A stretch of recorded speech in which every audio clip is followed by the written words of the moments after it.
नमस्कार। आज हम एक बहुत ही गहरे और मुझे लगता है आज के समय के लिए बेहद ज़रूरी विषय पर बात करने वाले हैं। ये भगवत गीता के बिल्कुल केंद्र में है। भगवान कृष्ण का अनासक्ति योग का उपदेश, मतलब डिटैचमेंट का सिद्धांत। हमारे पास श्री कृष्ण का अनासक्ति योग नाम का एक स्रोत है और हम कोशिश करेंगे कि इस गहन विचार को थोड़ा खोलकर समझें। और हमारा मकसद सिर्फ इसे जानना नहीं है, बल्कि ये देखना है कि कर्म करते हुए भी उसके फल से खुद को अलग रखने का जो नजरिया है, वो आज की भागदौड़ वाली जिंदगी में कैसे शांति ला सकता है, कैसे एक अलग तरह की आजादी दे सकता है ना? बिल्कुल बिल्कुल, ये आज के समय में शायद पहले से भी ज्यादा प्रासंगिक है। हाँ, तो कहानी शुरू होती है कुरुक्षेत्र से, महाभारत का युद्ध।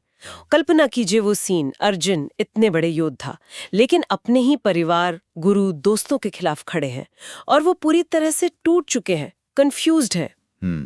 एक भयानक धर्म संकट। हाँ, भयानक। हाथ कांप रहे हैं, शस्त्र उठाने से इनकार कर रहे हैं। और ठीक इसी वक्त कृष्ण उन्हें वो उपदेश देते हैं जो गीता का सार बन गया। तो चलिए इस स्रोत की मदद से इसे समझने की कोशिश करते हैं। जरूर। तो जैसा स्रोत हमें बताता है, अर्जुन की इस मानसिक उथल-पुथल के बीच कृष्ण वो बात कहते हैं जो शायद सबसे ज्यादा कोट की जाती है। कर्मण्येवाधिकारस्ते मा फलेषु कदाचन। यानी अर्जुन, कर्म करने में ही तेरा अधिकार है, उसके फल में कभी नहीं। ये सुनने में तो बहुत सीधा लगता है, पर असल जिंदगी में उतारना, उफ। हाँ, ये सुनने में जितना सरल है उतना ही गहरा है। और यहाँ जो अधिकार शब्द है ना, उस पर ध्यान देना जरूरी है। स्रोत इसी बात पर जोर देता है कि अधिकार का मतलब है हमारा दायरा क्या है, हमारा कंट्रोल किस चीज पर है। अच्छा। हमारा कंट्रोल है अपने एक्शन पर, अपने एफर्ट पर, हमारे नियत पर। हम कितनी ईमानदारी से, कितनी लगन से कोई काम करते हैं, ये हमारे हाथ में है। लेकिन उसका रिजल्ट क्या होगा, सक्सेस मिलेगी या फेलियर, तारीफ होगी या बुराई, ये तो बहुत सारी बाहरी चीजों पे डिपेंड करता है ना। हाँ बिल्कुल। जैसे मौसम कैसा है, दूसरे लोग क्या कर रहे हैं, किस्मत, बहुत कुछ। सही, बिल्कुल सही उपमा दी आपने। वो बीज वाली पहले। हम बीज बो सकते हैं, पानी दे सकते हैं, पर फसल वो पूरी तरह हमारे कंट्रोल में नहीं। तो ये एक तरह से रियलिटी चेक है कि भाई सब कुछ हमारे हाथ में नहीं है। एग्जैक्टली। और स्रोत कहता है कि प्रॉब्लम तब शुरू होती है जब हम अपनी खुशी, अपना दुख, अपनी सेल्फ वर्थ उस चीज से जोड़ लेते हैं जो हमारे कंट्रोल में है ही नहीं, मतलब फल से। अच्छा। फिर अगर रिजल्ट उम्मीद के मुताबिक नहीं आया तो निराशा, दुख, फ्रस्ट्रेशन, हम खुद को कोसते हैं या हालात को या दूसरों को, मन की शांति एकदम भंग। और अगर मान लीजिए रिजल्ट अच्छा आ गया, उम्मीद से भी बेहतर, तब तो सब ठीक है ना? लगता तो है कि ठीक है, पर स्रोत यहाँ एक और खतरा बताता है, सफलता से जुड़ा खतरा। वो क्या? अहंकार, ईगो। मैंने किया, मेरी वजह से हुआ, मैं कितना बढ़िया हूं, ये फीलिंग आ जाती है। हाँ, आती तो है। और ये अहंकार भी हमें सच्चाई से दूर ले जाता है। हाँ। हम भूल जाते हैं कि सफलता में भी बाहरी फैक्टर्स का हाथ था, और ये हमें भविष्य के लिए भी अनरियलिस्टिक बना देता है। अच्छा, तो मतलब ज्यादा निराशा और ज्यादा अहंकार दोनों ही गड़बड़ हैं। दोनों ही मन की स्थिरता छीन लेते हैं। तो कृष्ण का मैसेज इसी बैलेंस का है। काम करो पूरी शिद्दत से, पर खुद को रिजल्ट के साथ आइडेंटिफाई मत करो। तो मतलब फोकस पूरा का पूरा एक्शन पर, ड्यूटी पर, रिजल्ट की चिंता छोड़कर।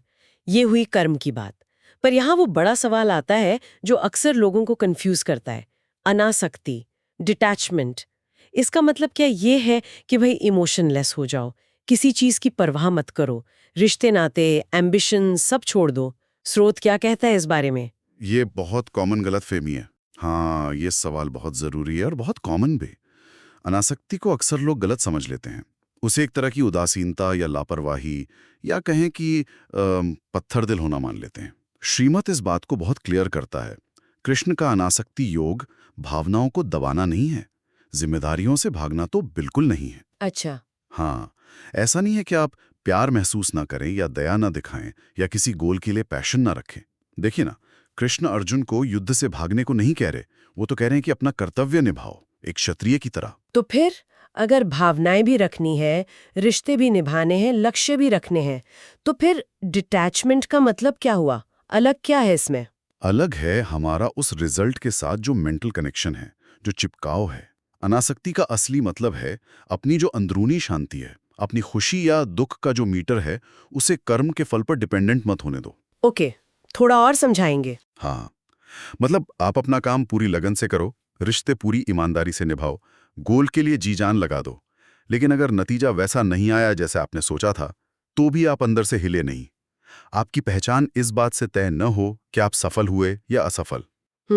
ये उदासीनता नहीं है, ये एक गहरी आंतरिक स्थिरता है, इनर पॉइज जिसे कहते हैं, कि बाहर चाहे तूफान आए, आप अंदर से शांत रहें। वाह, ये तो बहुत पावरफुल बात है। मतलब अपनी भावनाओं के गुलाम नहीं, मालिक बनना। बिल्कुल बिल्कुल, मालिक बनना। स्रोत में ये भी लिखा है कि हम कैसे अपनी पहचान बाहरी चीजों से जोड़ने लगते हैं। कुछ उदाहरण है? हाँ, स्रोत इस पर ध्यान दिलाता है कि हम कितनी आसानी से अपनी वैल्यू आंकने लगते हैं दूसरों की राय से, हाँ, ये तो होता है। या अपनी जॉब के टाइटल से, अपने बैंक बैलेंस से, रिश्तों में मिलने वाली एक्सेप्टेंस से। जैसे अगर प्रमोशन मिला तभी मैं काबिल हूं, अगर मेरे पास इतनी दौलत है तभी मेरी कोई कीमत है, अगर फलां इंसान मुझे पसंद करता है तभी मैं ओके हूं। सही बात है। हमारी खुशी गम का रिमोट कंट्रोल जैसे दूसरों के हाथ में या हालात के हाथ में चला जाता है। बिल्कुल। और हम ये भूल जाते हैं कि हमारा जो असली स्वरूप है, जो अंदर की सत्ता है, वो इन सब बाहरी लेबल से कहीं ज्यादा गहरी और परमानेंट है। ये तो वाकई सोचने वाली बात है। हम अपनी कीमत बाहरी पैमानों से नापते रहते हैं और कृष्ण याद दिला रहे हैं कि असली वैल्यू अंदर है, जो बाहरी हालात से बदलती नहीं। तो क्या अनासक्ति हमें इसी भीतरी सेंटर से जुड़ने में मदद करती है? एग्जैक्टली। अनासक्ति हमें अपनी पहचान को इन बाहरी रिजल्ट्स के चश्मे से देखने से रोकती है। जब हम कर्म के फल से खुद को डिटैच करना सीख जाते हैं, तो हम सिचुएशन के इमोशनल गुलाम नहीं रहते। चाहे सक्सेस मिले या फेलियर, तारीफ हो या बुराई, हम अपनी अंदरूनी स्थिरता बनाए रख पाते हैं। फिर हम लाइफ की चुनौतियों का सामना ज्यादा शांति से, ज्यादा हिम्मत से कर पाते हैं। यही वो मेंटल फ्रीडम है जिसकी बात कृष्ण कर रहे हैं। ये सुनने में तो बहुत ही आइडियल सिचुएशन लगती है। एक ऐसी मानसिक अवस्था जहां बाहर कुछ भी हो रहा हो, अंदर शांति बनी रहे। तो क्या यही कृष्ण के उपदेश का सार है कि असली शांति, असली आजादी इसी अनासक्ति को साधने से मिलती है? ये ख्याल ही कितना लिबरेटिंग है। हाँ, स्रोत इसी निष्कर्ष पर पहुंचता है। कृष्ण के उपदेश का निचोड़ यही है कि रियल और टिकाऊ शांति तभी मिलती है जब हम अपना काम, अपना कर्तव्य पूरी निष्ठा से करें, पर उसके नतीजे से खुद को ना बांधे। देखिए ना, फल की चिंता या तो हमें फ्यूचर में उलझाए रखती है। हाँ, या पास्ट के पछतावों में। बिल्कुल, या पास्ट के पछतावों में। जब हम इस चिंता से फ्री होकर प्रेजेंट मोमेंट में अपने एक्शन पर फोकस करते हैं, तो मन अपने आप शांत होने लगता है। और जैसा आपने कहा, यही सच्ची आजादी की शुरुआत है, रिजल्ट के इमोशनल बोझ से मुक्ति। स्रोत में इसे जीवन के लिए एक रीसेट बटन जैसा बताया गया है। ये इंटरेस्टिंग है। रीसेट बटन, इसका क्या मतलब हुआ? हाँ, ये रीसेट बटन वाली बात बहुत अच्छी है। इसका मतलब है कि ये हमें हर सिचुएशन को, चाहे वो अच्छी हो या बुरी, एक मौके की तरह देखने की ताकत देता है। कैसा मौका? अपना बेस्ट कर्म करने का मौका, सीखने का मौका, ग्रो करने का मौका। जब रिजल्ट का डर हावी नहीं होता ना, हाँ, तो हम ज्यादा फ्री होकर, ज्यादा क्रिएटिविटी से और शायद ज्यादा इफेक्टिव तरीके से काम कर पाते हैं। हम रिस्क लेने से डरते नहीं, क्योंकि फेलियर हमें डिफाइन नहीं करता। ये हमें पास्ट के बोझ और फ्यूचर की चिंता से आजाद करके प्रेजेंट में पूरी तरह जीने में मदद करता है। लेकिन सवाल फिर वही, सुनने में तो बहुत अच्छा लग रहा है, पर इसे करें कैसे, अमल में कैसे लाएं? क्या इसके लिए कोई खास मेडिटेशन टेक्निक चाहिए, कोई मुश्किल साधना, घंटों का अभ्यास?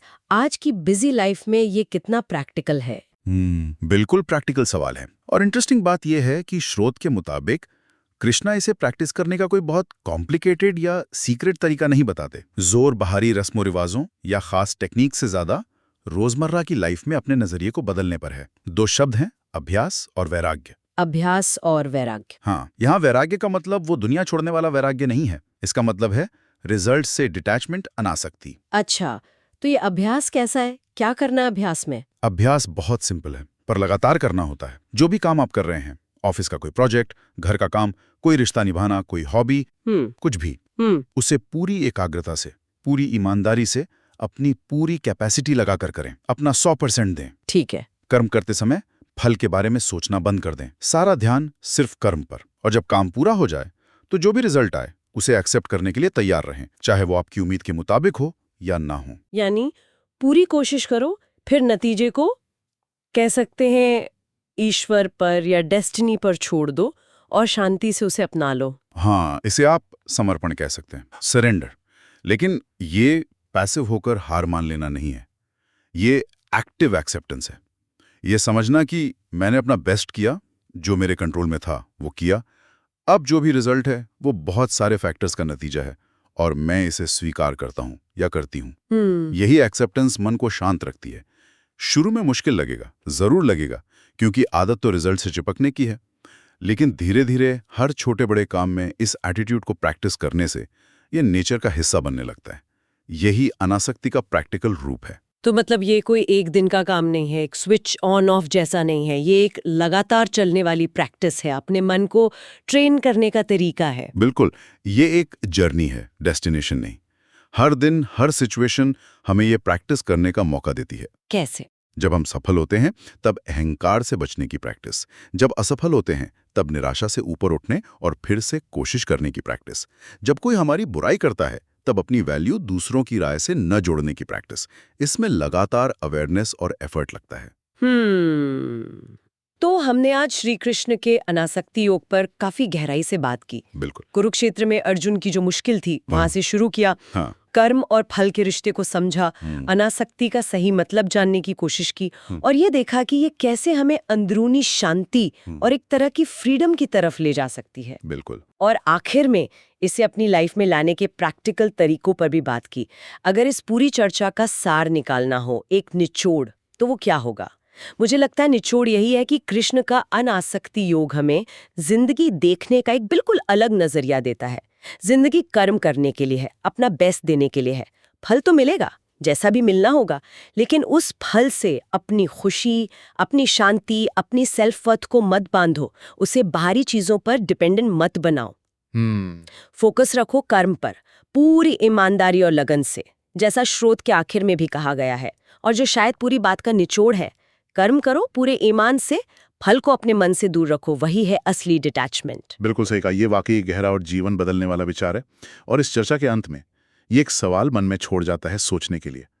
क्या हो अगर हम जीवन की हर सिचुएशन को, चाहे वो सक्सेस लाए या फेलियर, अच्छी लगे या बुरी लगे, सिर्फ अपने हिस्से का काम, अपना कर्म पूरी निष्ठा और क्षमता से करने के एक मौके की तरह देखना शुरू कर दें। अगर हम हर बातचीत, हर प्रोजेक्ट, हर रिश्ते को इसी भावना से डील करें कि हमारा काम सिर्फ अपना बेस्ट देना है, रिजल्ट की चिंता किए बिना, उस पर अपना सुख दुख टिकाए बिना, ये नजरिया हमारी रोज की जो चिंताएं हैं, निराशाएं हैं, डर हैं, यहां तक कि हमारे ईगो को किस हद तक बदल सकता है। हाँ। क्या ये हमें ज्यादा शांत, ज्यादा फोकस्ड, ज्यादा स्टेबल और शायद लाइफ की मुश्किलों को फेस करने में ज्यादा काबिल नहीं बना देगा? इस पर सोचना, मनन करना शायद जिंदगी को देखने का तरीका ही बदल दे। निश्चित रूप से ये एक ऐसा सवाल है जो हम सबको अपने अंदर झांकने और अपने जीने के तरीके पर सोचने के लिए मजबूर करता है। आज की इस गहरी पड़ताल को यहीं विराम देते हैं।